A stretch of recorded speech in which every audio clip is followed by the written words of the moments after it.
Assalamualaikum semua, bersama aku lagi sekali MDL Legacy dalam video yang terbaru. Video kali ni lain sikit sebab aku shooting indoors. Aku decide untuk stop shooting outdoors completely sebab seperti mana yang korang tahu, semua orang kena self quarantine sekarang, kena duduk rumah sebanyak yang mungkin, limitkan pergerakan dekat luar and limitkan korang punya social activities. So untuk video kali ini dan video yang seterusnya, tengok keadaan macam mana, aku akan buat video indoor sahaja. So tanpa melengahkan masa lagi, aku nak teruskan dengan aku punya konten hari ni. Aku nak share dengan korang benda-benda yang korang perlu tahu tentang Stage 1 mods. Tapi sebelum tu, make sure korang jangan skip iklan, tengok video ni sampai habis, dan aku harap video ini bermanfaat untuk korang semua.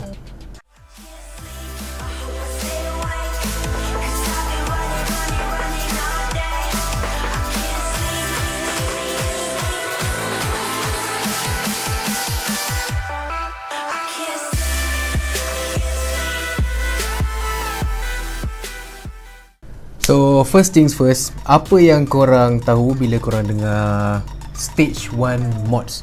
Okay, Stage 1 mods ni bagi aku adalah bolt-on modifications. Bila aku cakap bolt-on modifications tu bukannya maksud bolt-on turbo, itu bukan Stage 1 dah. Bolt-on ni maksudnya single modification yang tidak memerlukan pengubahsuaian bahagian enjin yang lain.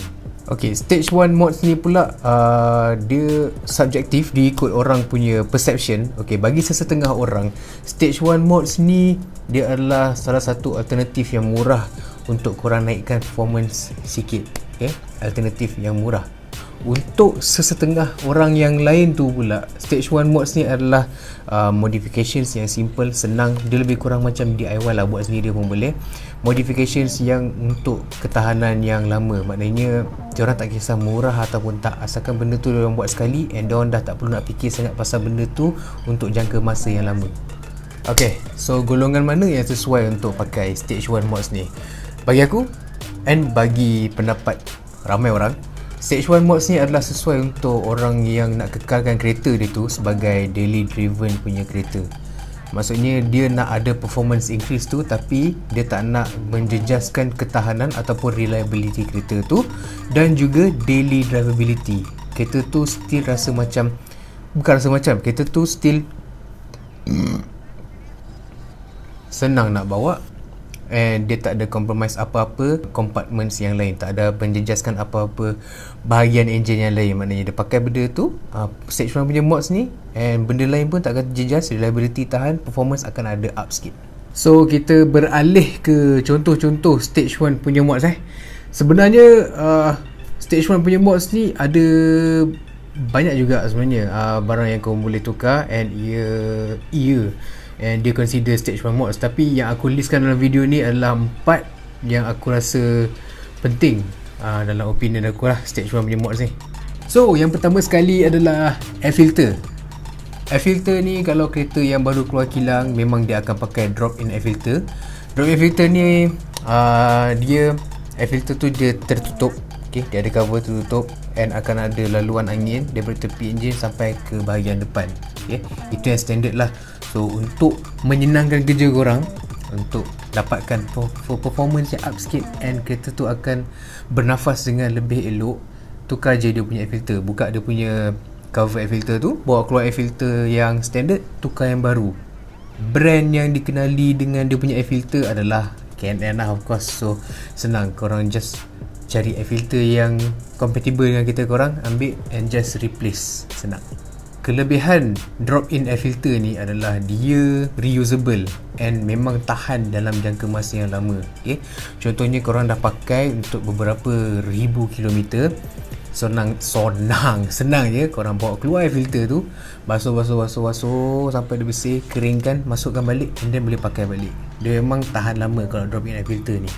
Tapi kalau untuk dia punya kekurangan pula, kekurangan drop-in air filter, tak kisah pasal apa-apa brand pun, dia punya airflow akan jadi, angin dia tu lancar tapi tak berapa nak lancar sangat, macam hidung sumbat sebelah. Macam tu lah. Kau cuba korang nafas hidung sebelah dengan dua belah, yang mana lagi sedap. Okay, drop-in air filter ni ibarat macam kereta korang bernafas dengan sebelah hidung saja. Okay, explanation dia simple, tapi kalau salah tolong betulkan. Jenis air filter yang seterusnya adalah jenis open port air filter. Okay, open port air filter ni aku yakin ramai orang dah tahu macam mana bentuk dia. Okay, daripada intake tu korang akan nampak satu piping yang akan menghala ke depan enjin, and akan ada satu biji air filter tak tertutup dengan apa-apa, dia open. Sebab tu nama dia open port air filter. Kelebihan open port air filter ni, macam aku cakap tadi, drop in, dia punya pernafasan kita tu ibarat kita bernafas dengan sebelah hidung. Tapi kalau pakai open port ni, ibarat kereta tu bernafas dengan dua belah hidung. So airflow dia lagi lancar, maka angin yang banyak akan masuk ke dalam enjin kita, and itu yang kita nak untuk menghasilkan pembakaran yang lebih. Kekurangan dia pula, kalau korang decide untuk pakai open port air filter ni, kalau placement air filter tu rapat dengan enjin, itu akan mendatangkan masalah. Sebab kalau dia dekat dengan enjin, air filter tu akan sedut haba yang dihasilkan dari enjin, and kita akan end up dapat angin yang panas daripada enjin terus masuk ke kita punya ni intake. So itu yang kita tak nak. Kita nak angin yang sejuk. Okay. Tapi ada juga cara untuk eliminate kekurangan ni. Caranya adalah untuk pakai heat shield keliling air filter tu. Heat shield ni dia bertindak, nama dia pun heat shield. Okay? Dia nak menghalang haba daripada terkena daripada air filter tu, so that dia boleh fokus on ambil angin yang sejuk. Dia nak limitkan sebanyak mungkin angin panas yang masuk ke air filter tu. Okay, settle bahagian air filter, open port dengan drop in. Kita teruskan pula ke stage 1 mod nombor 2, iaitu spark plugs. Kebiasaannya lah, spark plugs ni kalau orang nak tukar, dia akan tukar ke jenis material iridium. Spark plug jenis material iridium ni harga dia tak keras sangat, tapi adalah dia punya perbezaan harga dengan spark plug yang copper punya. Tapi korang akan dapat benefit daripada harga yang korang bayar tu. Antara kelebihan tukar spark plug ni adalah, satu, combustion yang lebih efisien. Kedua, korang punya throttle response akan ada beza sikit, korang akan dapat rasa beza sikit. Yang ketiga, akan increase korang punya spark plug life. Maknanya bila once korang dah tukar spark plug iridium tu, korang dah tak perlu fikir sangat pasal spark plug untuk jangka masa yang agak lama lah. And also ada slight decrease in fuel consumption dia. Tapi ni semua bergantung kepada korang yang dapat rasa, kira macam baru dapat rasa throttle response yang baru, and korang tak dapat nak menahan nafsu nak tekan je kerja sebab rasa macam ringan kereta tu. Okay, so itu akan menjejaskan korang punya fuel consumption. Tapi kalau korang bawa santai-santai je, maknanya akan ada beza, korang akan nampak beza sikit dia punya fuel consumption tu. Yang ketiga, barang stage 1 mod yang ketiga bagi aku adalah muffler. Muffler ni pun dia ada dua jenis juga. Satu straight flow, satu lagi S-flow. Straight flow ni kalau korang tengok exhaust jenis yang dia silinder panjang macam tu je, and dia punya piping korang nampak dari hujung ke hujung, korang mana kena nampak macam teropong. Itu adalah straight flow, laluan angin dia straight. Satu lagi adalah S-flow. S-flow ni dia punya tabung lagi besar. Kalau korang notice, yang tabung lagi besar itu adalah S-flow. Kenapa dia panggil S-flow? Dia panggil muffler tu jenis S-flow sebab dekat dalam tabung tu bukannya straight piping daripada hujung ke hujung. Dia akan masuk dari inlet tu, piping tu masuk ke tabung tu, and dia akan ada kitaran dalam tu. Dia akan ada kitaran seakan-akan bentuk S untuk produce back pressure. Selalunya kereta jenis auto pakai benda ni, diorang perlukan back pressure. So bila diorang lalu angin tu, baru dia akan keluar. Maknanya dia tak straight, dia ada dia punya laluan tu dulu. Itu adalah muffler jenis S-flow. So muffler ni bergantung kepada owner dia lah. Benda ni sangat subjektif, sebabnya ada yang prefer bunyi bising, ada yang bunyi tak nak tapi performance dia nak up sikit. Tapi bagi aku, untuk kekalkan kedamaian dan juga fuel consumption, pakailah S-flow punya muffler. Okey, kalau kereta tu datang dari kilang, memang dia akan pakai S-flow punya muffler, OEM punya S-flow muffler. Tapi bila korang tukar ke aftermarket punya, aftermarket punya, maknanya brand lain lah. So korang akan dapat rasa slight increase in performance, dan juga dia punya bunyi pun ada beza sikit. Dia tak bingit, bunyi dia bassy, bunyi dia bassy. So penukaran muffler ni adalah subjektif, dia ikut apa yang owner kereta tu sendiri nak. Kalau nak bingit tukar set flow, kalau nak slow sikit, slow banyak tukar S flow. Tapi bagi aku, untuk mengekalkan kedamaian dan nak mengekalkan fuel consumption kereta tu, eloklah tukar ke S flow. Memang kereta yang datang dari kilang, dia memang dah pakai S flow punya muffler, but kalau korang pakai aftermarket punya, brand lain punya S flow, korang akan dapat rasa increase in performance sikit, and bunyi dia pun lagi sedap.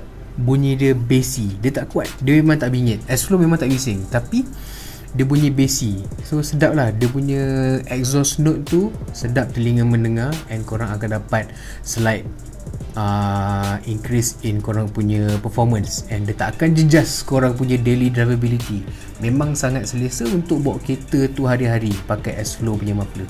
Untuk harga-harga muffler ni pula, kalau korang nak tukar ke straight flow, okay, ni kalau kita kira cap ayamnya. Okay, kalau korang pakai straight flow muffler yang cap ayamnya, harga dia daripada 100 ke 200 setengah macam tu untuk straight flow. Kalau S flow, harga dia agak mahal sikit sebab of course dia banyak lagi pakai material besi tu. Harga S flow dalam 300 setengah ke 400 setengah lah harga S-Flow ni. Tapi korang akan puas hati dengan duit yang korang bayar tu. S-Flow ni dia tak kacau telinga kau, tak kacau telinga orang lain. Korang dapat rasa perbezaan performance tu sendiri, and juga fuel consumption korang pun kekal sama. Okay, last kali nombor 4, extractor.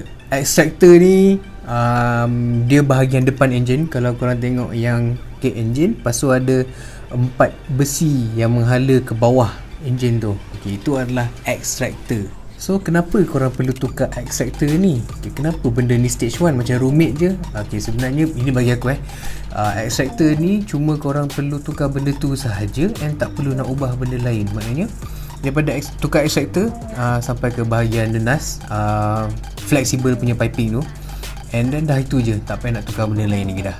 Kelebihan tukar extractor ni, of course korang punya performance akan naik, and then dia punya flow gas exhaust tu akan lagi lancar. So bila korang punya exhaust gas flow tu lancar, automatically akan jadi fuel consumption korang akan turun sikit. Okay, extractor ni pula dia ada beberapa design, ada length dia yang tersendiri, ikut calculation dia. Itu untuk orang-orang yang nak pakai untuk track use lah, yang kira dia punya length semua tu. Kalau yang standard punya use saja ni, kita hanya fikir pasal dua nak cakap apa, kira dua laluan lah. Okay, laluan yang pertama, extractor 4 to 1. 4 to 1 ni bermaksudnya daripada engine tu 4 piping, dia akan turun gabung menjadi 2 pipe. Dia turun lagi sikit, dia gabung jadi satu, baru sampai dekat flexible piping ataupun dikenali sebagai nenas tu. Okay, piping yang piping yang boleh bergerak tu. Okay. Kalau 4-1 pula, daripada engine dia akan keluar 4 piping, and then dia terus gabung menjadi satu. Dia terus menjadi satu, terus ke belakang.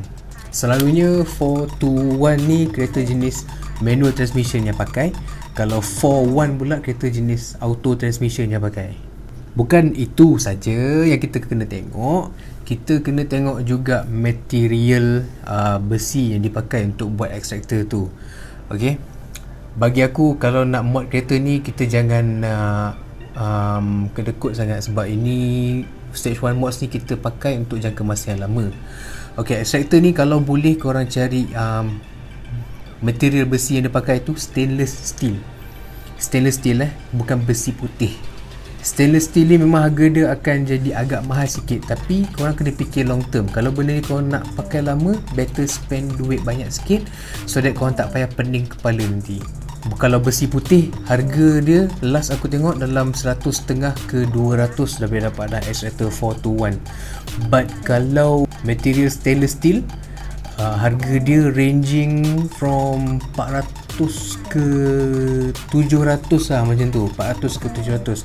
Harga dia memang agak mahal, tapi sangat puas hati. Korang akan dapat peace of mind untuk jangka masa yang lama. Kalau korang pakai besi putih ni pula, besi putih ni salah satu kelemahan dia adalah lambat laun dia akan karat. So bila karat, benda tu sentiasa panas, lepas tu sejuk, panas sejuk, panas sejuk. So lama-lama akan berkarat and dia akan crack. Bila korang pakai besi putih, and benda tu bukanlah senang crack, tapi kebarangkalian nak crack dia tinggi. Bila crack dah, korang kena tukar baru, spend lagi duit. So bagi aku benda ni tukar je bahagian, tukar je parts yang mahal, tapi puas hati and boleh pakai untuk masa yang lama. Ok, sampai situ saja video aku untuk hari ini. Benda-benda yang korang perlu tahu tentang Stage 1 punya mods. Aku harap korang dapat belajarlah something daripada video ni. Aku pun baru lagi nak mengenal kereta ni, tak adalah pandai sangat pun, tapi apa yang aku boleh share dengan korang, aku share. Ok, Stage 1 punya mods aku dah list down 4 untuk korang. Air filter, spark plug, muffler dengan extractor. Empat-empat ni bagi aku adalah benda yang crucial untuk Stage 1 punya mod. Untuk korang-korang yang baru dapat kereta, tak tahu nak buat apa and takut mod benda ni, rosak benda ni. So empat ni jangan risau, memang tak akan rosak kereta korang. Dia tak adjust apa-apa. Reliability kereta korang still sama, daily drivability korang pun still sama, tak adjust apa-apa pun. And harga dia semua still boleh dengar. And kalau korang ada apa-apa cadangan ataupun kekurangan aku terangkan pasal Stage 1 mods ni, korang boleh list down kat komen kat bawah. Komen je apa-apa, aku tak kisah, negatif ke positif ke, layan. So sampai situ sahajalah video untuk kali ni. Jangan lupa like, jangan lupa komen, and jangan lupa share video ni around. Kalau belum subscribe, please subscribe. And aku akan jumpa korang dalam video yang seterusnya. Assalamualaikum.